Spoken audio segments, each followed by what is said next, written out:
Hello viewers, let's go back to playing the Beth Harmon bot on chess.com and hopefully you guys can get some wisdom. So, I just finished beating the 1600 rated one, so let's go on and try the next level. So the next level is 1880. I'm 2100, so I'm the favorite going to this game, but 1880 should make me work a little bit. So let's get going. Alright, same as before, bring pieces out, control the center. So she's also controlling the center, but she's doing so with a flank pawn.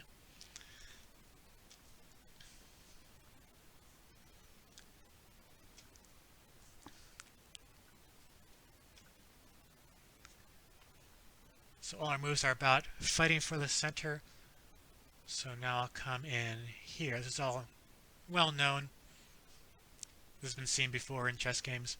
So I was threatening to bring my knight into d6, which could have caused some problems. She could have taken with her bishop, but then her dark squares would be very vulnerable. So that's why she's stopping me from playing knight d6.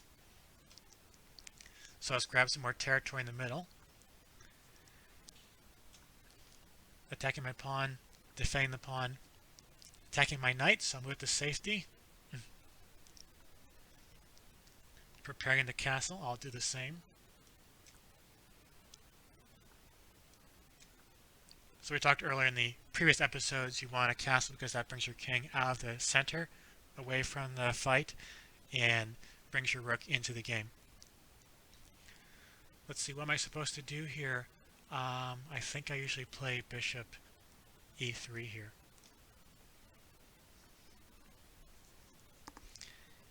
And then I reinforce my pawn. This is still all well-known stuff. Okay, rook c8, that is new to me. I think the usual move is knight to e5, preparing to bring the knight back to d7, or playing knight to d7. So, you might be wondering, why is a normal move knight e5 then back to d7? Why would you do that with your knight? The problem is the knight's actually not very well placed here. The knight is blocking her own bishop, so her bishop can't really do a whole lot with the knight in the way, so it's often common to reroute the knight to a square where it would be more harmonious with the rest of the pieces. Like I was saying before, unusual though is not always bad. I'm not sure I can immediately punish rook to c8. Rook c8 does have a logic to it. Black often plays this move because rooks like open files. They don't like being stuck behind pawns like there where you can't do much of anything, so now the rook is eyeballing my pawn in c4. The pawn is momentarily well defended. It's not going to fall to the board immediately, but it does give her an idea to play for in the future. So I'm going to do something very similar. I bring my rook to defend that pawn. It also has some... Okay, that's weird. Does not really accomplish a whole lot. There are some cases where you see king h8 followed by rook over and then pawn up. You can get an attack going that way. Doesn't work a whole lot, but can happen. So one idea I have behind rook c1 here was that in this opening, so the first phase of the game is called the opening. In this opening, a very common idea for blacks to play the queen out to c7. If the queen and rook are the same file, though, there can be some tricks that work in my favor because the queen could suddenly become exposed after, say, knight up, takes, and then my rook's eyeballing the queen. So by playing rook c1, I was discouraging the common queen c7. There was some subtlety behind that. Now, one drawback to having knight in c6 instead of transferring to d7 like many people do is that it doesn't defend this pawn. This pawn can be a little bit of a weakness. I could try going after with queen to b3, but she could just play knight d7, which is another common idea here, and forcing her to play a move that's often played already might not be all that big of an achievement. So I guess one good thing about the move she's been playing so far, she's still staying flexible about does she want to play knight over e5, then back to d7, or just play this knight to d7? And because I'm not sure what she's going to do, it's not entirely obvious how I should react. Okay, I'm going to bring my queen up here. It's a common idea. I'm going to bring my rook over here to get some more control of the center. Okay, that was the move that I thought I was preventing a few moves ago. So anyways, the idea behind queen d2 is I can play the rook over here, reinforce my control of the center, and also you often see the bishop slide back here, and the queen can come over and put some pressure on that pawn. What's great about that setup is that the queen can not only attack the pawn, but also possibly eyeball the king side in some lines. So it just keeps your options very flexible. So I said I thought I prevented this queen c7 idea because the rook and queen are in the same file. So I play like knight d5, then lines can open up very, very fast, and that can get her in some trouble. Does that work out? So I play knight d5, and then pawn takes, and then pawn takes. The knight's pinned. Knight can't move because that exposed the queen. So I'm going to regain the piece that I'm sacrificing. It'll be an even trade in point count terms, but is it good for me overall? I could also play on my knight to b5 with the same idea. Takes, then pawn takes, and the knight is frozen here because of that pin. Doesn't want to give up her queen. But knight b5, though, doesn't really achieve a whole lot. She could just bring the queen back to d8, and then my knight has to come back home. Knight d5, though, is not so easily parried because if she moves the queen back, I can take her bishop, and now her dark squares will be vulnerable. So the main question is that if I play knight up, pawn takes, and then take this knight next turn, is that sequence of transactions going to favor me or not? I believe that it does. So let's go for it. And I'll tell you why shortly. Okay, that's a surprise. That's actually a blunder. I guess take this pawn. So the reason why I thought this would work out for me is because of their pawn takes, and the knight is going to fall because she can't move the knight because of the pin. So I thought their pawn takes, you play b5 here, because that would take the c4 square for my knight. My knight wants to get off the rim here and go into the center. So you play b5. Then I would take the knight, and she would take my pawn. Then I would come back here and put my knight on d4. On d4, the knight would possibly be able to leap to f5, which would be a very nice square for it.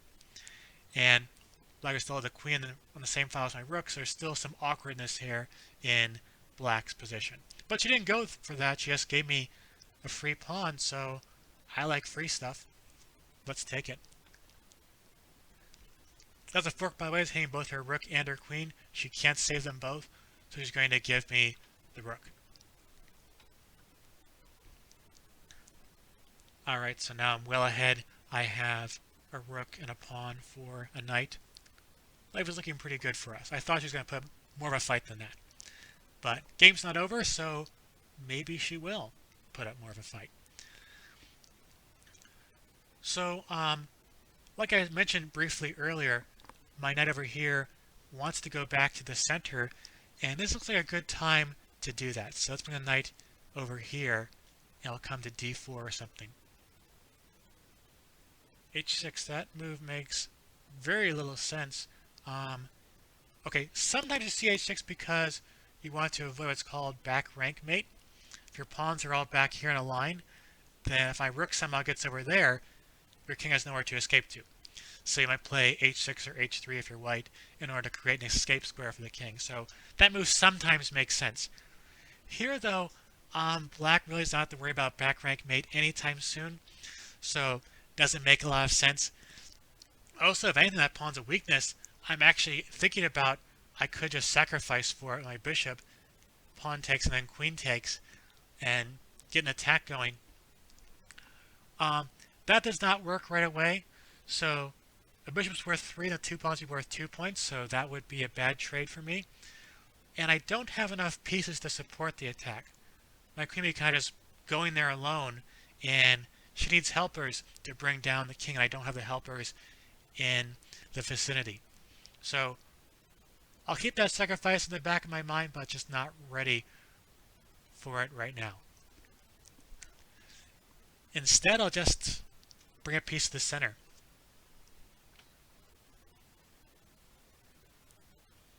Okay, that move also surprised me. Um, you typically don't play that move in these setups because it creates a permanent weakness of this square. It does have a logic to it though here because I was thinking of bringing my knight to this square, d4, and she's stopping knight d4, so maybe it is logical. Now, while a square is weakened, I don't have an immediate way to get there, so I guess that move's okay.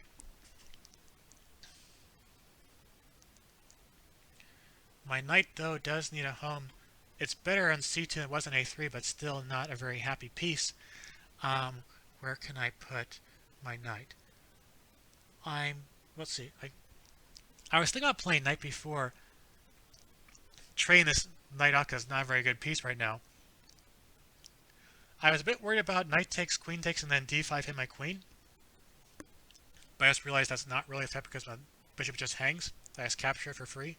So maybe I can go here. Let's do that.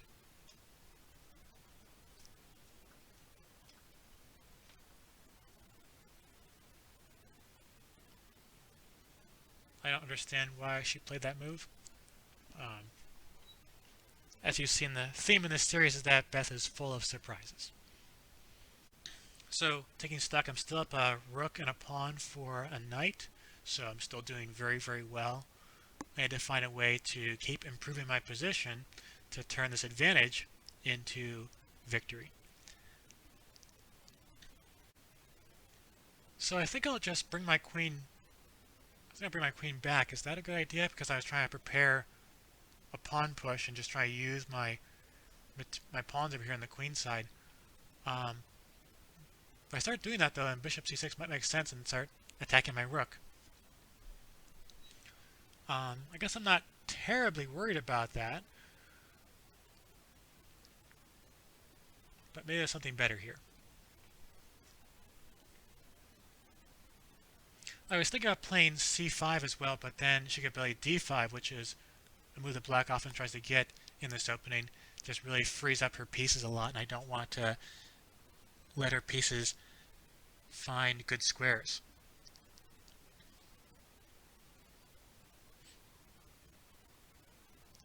Okay, I'll go back to that original plan. Bring the queen back and just start pushing pawns over here.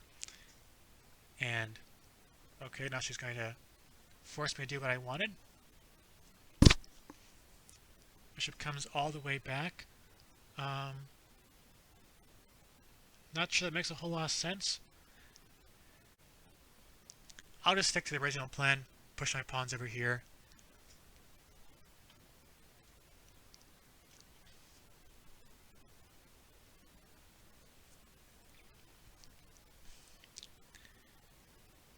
And now we'll start preparing a pawn push. I guess I could push there right away if I wanted to. Oh, that could be very good, because if I push the pawn there, that bishop has no way back home. So I could possibly just win that bishop easily by pushing the pawn. Am I missing something big? I don't think so. Let's do it.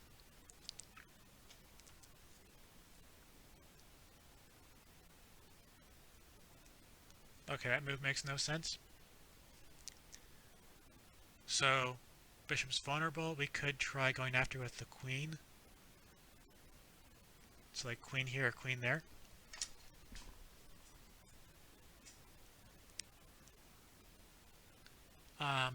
I guess you could try to defend the bishop after I play, say, queen here by pawn takes, and then queen comes over there. And the queen covers the bishop indirectly.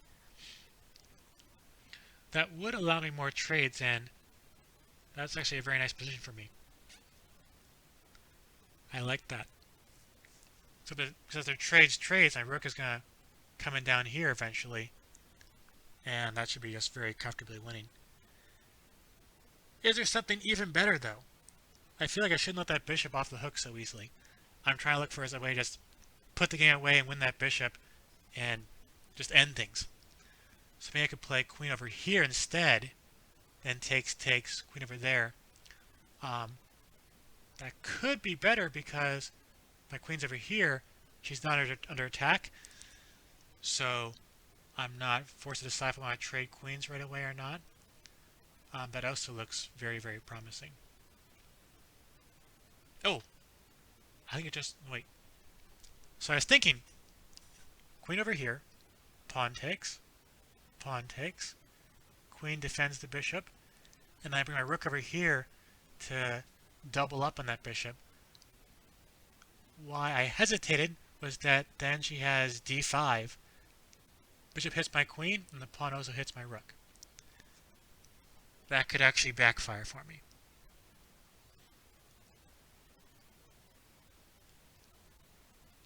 Yeah, that backfires. So, not that.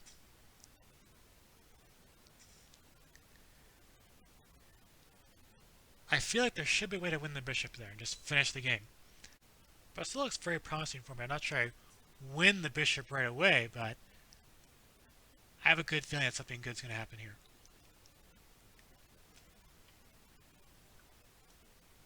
Okay, all as planned. I guess that is a move, but I was not seriously considering that because I thought that just lost right away. The bishop's pinned. The bishop can't move away because the queen would be attacked. So if I just add another attacker by saying like queen back here, there is nothing she can do to save the piece. I thought she was going to play queen a8, defending the bishop that way. Then what I was thinking about while I was silent for a moment was I was thinking about bringing the rook over here to attack this bishop and also play over there, hit the queen and the bishop.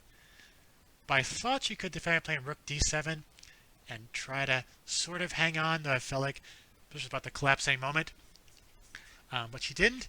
Just going to make things easy for me, I guess. So I'll come there and win the bishop. Now she goes to e8, but it's one move too late. I think I'll take this way, stepping on a d5 issues. So if I kept my queen over there and stick with the rook, then this line with the queen and rook could have been a bit awkward, but I'm still easily winning. Just try to avoid any unnecessary difficulties. If I take it, the knight gets active. If I don't take it, she wins a pawn. Let's just go here. So now I'm defending that pawn.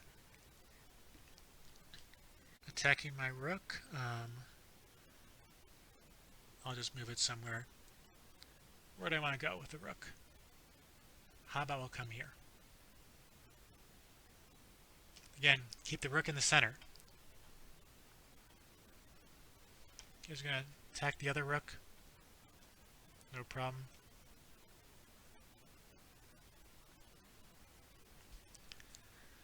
Attacking my bishop.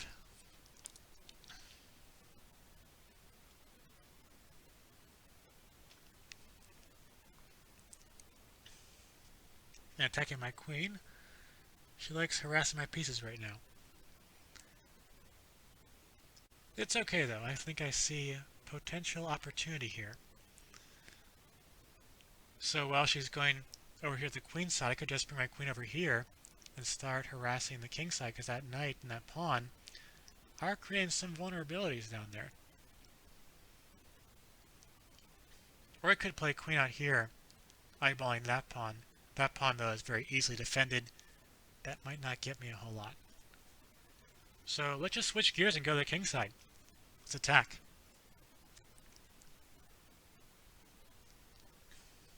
Attacking my bishop. Oh, I even just thought about, I could just even ignore it, just play a pawn up here, let her take it, then push the pawn down there, just hitting her queen and her rook at the same time. That could be tough to deal with. Yeah, actually, I really like that. Go ahead, take my bishop. Doesn't want it. Would rather go after my pawn. Okay, let's go back to pressuring the king side. So I'm covering the bishop and also attacking that pawn. Hitting my bishop again.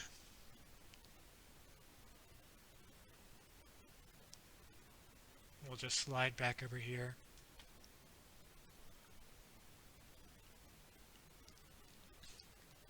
Attacking my pawn, but I'm not really so sure I'm worried about that. Because if she takes it, the bishop will be pinned, and we just saw earlier how getting into pins can get you in trouble in chess. So here's what I'm thinking about. Let's say I take this pawn. Then she takes my pawn. I'll play bishop over here, pinning the bishop and try to just take it. To defend it, she'll play rook over here. But if she defends it like that, her back rank's vulnerable. Queen pops in, and I win. So yeah, let's go for it. Alright, everything's going as planned. And now she just gives me the bishop for free.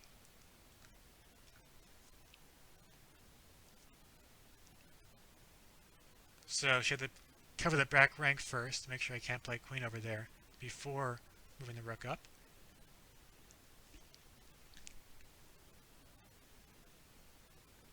Oh, we just play here.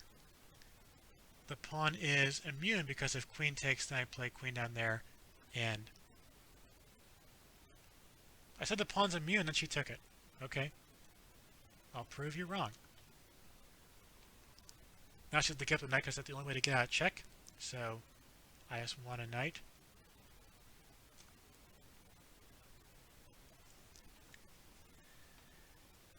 Let's see, more nastiness we can inflict. We can just play bishop here, attacking both the queen and the rook. She can't save both of them, so I'm going to win more stuff.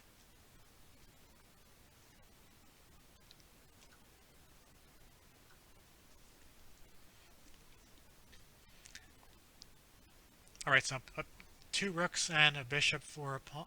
2 rooks and a bishop, so very, very easily winning. To finish off the game, I'll offer a queen trade. She avoids it. So let's bring the rooks into the game. So I'll get the bishop out of the way, bring a rook down here. So here is one rook into the game. We're going to try to get around to the king eventually. Okay, this could be the path of least resistance. I could just take the pawn with my bishop. Normally, so bishop takes, pawn takes, queen takes. Normally, bishop for 2 pawns is not a good trade, but I'm still up 2 rooks, so I'm not going to be overly worried about the point count right now. It does break down our king's defenses, so it should... Oh, she's not going to take it. Okay. Alrighty, I'll just save my bishop then. And now I'm thinking about coming in with queen over there.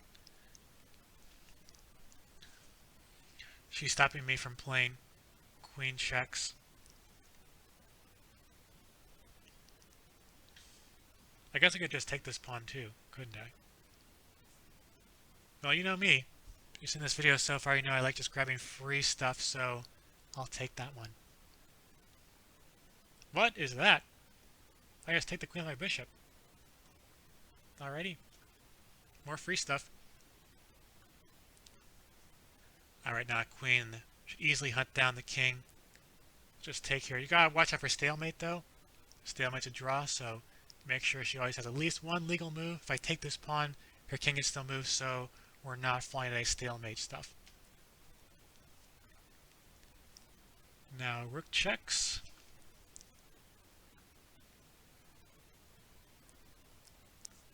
That check didn't scare you. It should have, because now we have checkmate.